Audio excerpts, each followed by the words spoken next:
Good morning, everybody. Good to talk to you again.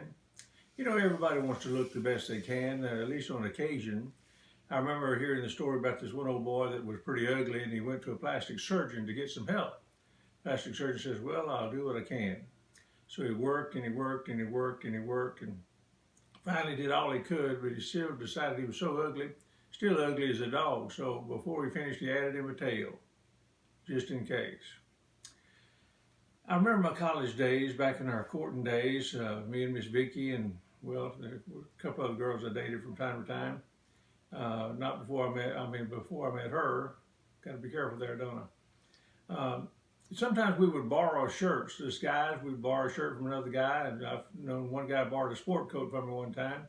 It didn't really match his slacks, but it was basically the same color, just to go out. Dressing to go out. We've kind of lost that art. But I want to remind you that the God's Word says something about dressing for going out.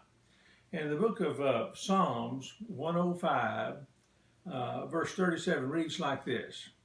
He brought them forth also with silver and gold, and there was not one feeble person among the tribes. Of course, we're in reference here to the Exodus, whereby God was bringing his people out of the world into the promised land.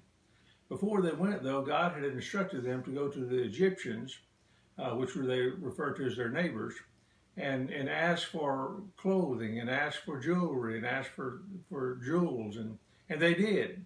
But by that time, they were so fixed in their mind, the Egyptians were so afraid of the Egyptians, and afraid of the Israelites, and afraid of their God, that they gave them anything they wanted, gave them all that they had new clothes, brand new clothes. They literally left Egypt, which is the center of the world, rich.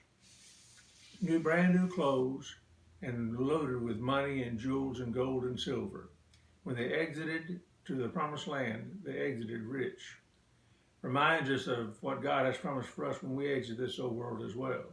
We get a brand new body, get brand new clothing. Now, what sort it is, I don't know, but it's fit for heaven, and that's got to be the best. And there's something else there that we need not to overlook. And that is, out of the 2.6 million that it's estimated Jews left Egypt, 2.6 million, not one feeble person among them. Isn't that a beautiful thought? That when we exit this old world, headed for our promised land, heaven, there'll not be one feeble person among us. That's a nice, rich, wonderful thought. Leaving and dressed for leaving. You have a good day today. I'll talk to you soon. Bye-bye now.